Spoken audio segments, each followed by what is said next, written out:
আজকের লেকচারে আমরা শুরু করব কনস্ট্যান্ট ভেরিয়েবল কাকে বলে। এটা খুবই ইম্পর্টেন্ট। আমরা পয়েন্টার সিরিজে চলছি। আমাদের লাস্ট লেকচারে আমরা পয়েন্টার টু ক্যারেক্টার অ্যারে বলতে পারো, ওটা আমরা ডিল করেছিলাম।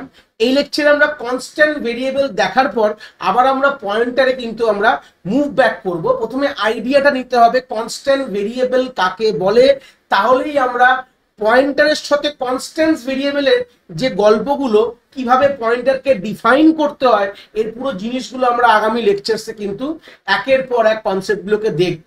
তো প্রথমে আগে জেনে নিই কনস্ট্যান্ট ভেরিয়েবল কথাটার মানে কি।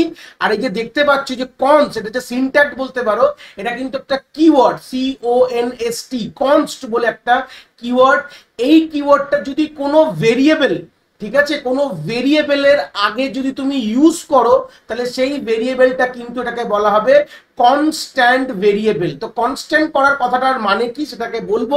কনস্ট্যান্ট মানে হচ্ছে থ্রু আউট দা, তুমি এই ভেরিয়েবলের মধ্যে যে ভ্যালুটা তুমি ডিফাইন করেছো, এই যে এ দেখতে পাচ্ছ এর মধ্যে 90 রেখেছি, এই 90টা তুমি কিন্তু পরবর্তীকালে কখনো চেঞ্জ করতে পারবে না। এটাকে এর আরেকটা নাম হয় কনস্ট্যান্ট ভেরিয়েবলের, সেটাকে বলা হয় রিড অনলি ভেরিয়েবল বলা হয়।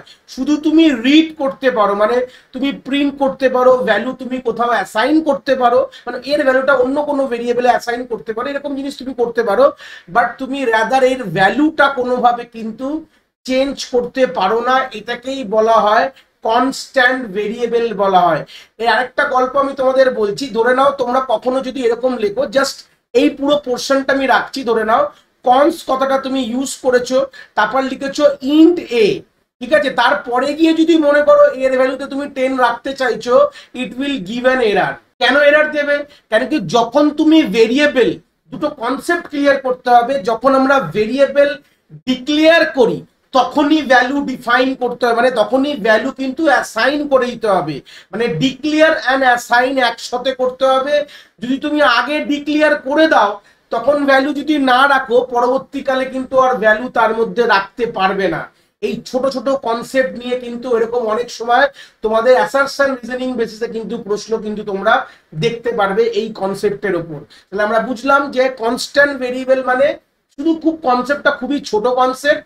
জাস্ট একটা ভেরিয়েবলের আগে যদি আমি এই কনস কিওয়ার্ডটা লিখে দিই, তার মানে সেই ভেরিয়েবলের ভ্যালু তুমি থ্রু আউট দ্য প্রোগ্রামে কখনো তুমি চেঞ্জ করতে পারবে না। এটাকে বলা হয় আনচেঞ্জেবল বলতে পারো, বা বলতে পারো রিড অনলি কনসেপ্টও কিন্তু বলতে পারো। এই হচ্ছে বেসিক আইডিয়া।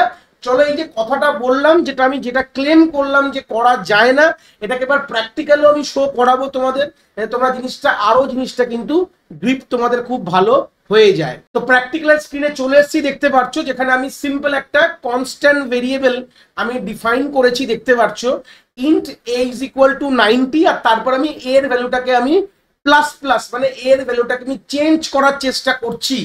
কনস্ট্যান্ট ভেরিয়েবল যে কথাটা বললাম যে চেঞ্জ করা যায় না, এটা করা যায় কিনা এটা আমরা প্র্যাকটিক্যালি একবার এটাকে প্রমাণ করে দেখব। যদি আমি কম্পাইল করি, তোমরা স্ক্রিন দেখতে পাচ্ছ, সঙ্গে সঙ্গে কি আসে একটু দেখো। দেখো কি লিখেছে, ভালো করে এরারটা দেখে নাও, খুব ইম্পর্টেন্ট। দেখো লিখেছে increment of read only variable. আশা করি দেখতে পাচ্ছ তোমরা স্ক্রিনটা। রিড অনলি ভেরিয়েবলে তুমি এটা এরার দিয়ে দিয়েছে, তুমি কিন্তু করতে পারো না। এটাই এখান থেকে বড় গল্প চলে আসছে যে কনস্ট্যান্ট ভেরিয়েবলকে কিন্তু আমি কোনোভাবে প্রোগ্রামের মধ্যে তার ভ্যালু চেঞ্জ করতে পারি না। এটাই বেসিক গল্প। আরেকটা আমি ক্লেম করেছিলাম যে যখন আমি ভেরিয়েবলটাকে ডিক্লেয়ার করেছো, সেই সময় অ্যাসাইন করোনি, পরে গিয়ে কি অ্যাসাইন করা যেতে পারে? এইভাবে a = 10 লিখতে পারি কি? গল্পটা বলেছিলাম। চলো এটাকেও একবার আমরা ভেরিফাই করে দেখি যে এটা করা যায় কিনা। দেখো সেখানেও কিন্তু একই কথা বলছে যে না ভাই, করতে পারবে না। এই জন্য বলে একটা বড় কথা এখান থেকে, কনস্ট্যান্ট ভেরিয়েবল যখন তোমরা ডিফাইন করো তখনই ভ্যালু অ্যাসাইন করো, মানে এই জিনিসটা এইভাবেও করা যাবে না। দেখো যেগুলো যাবে না সেগুলো প্রথম থেকে আমি এখান থেকে ক্লিয়ার করে তোমাদের কিন্তু বলে দিচ্ছি। তাহলে মানে গল্পটা এই লাইনটাও ইটস নট পসিবল, মানে তুমি পরবর্তীকালে ওটাকের মধ্যে কোনোভাবে অ্যাসাইনমেন্ট করতে পারবে না। যখন ডিক্লেয়ার তখনই অ্যাসাইন করো, তারপর করতে পারবে না।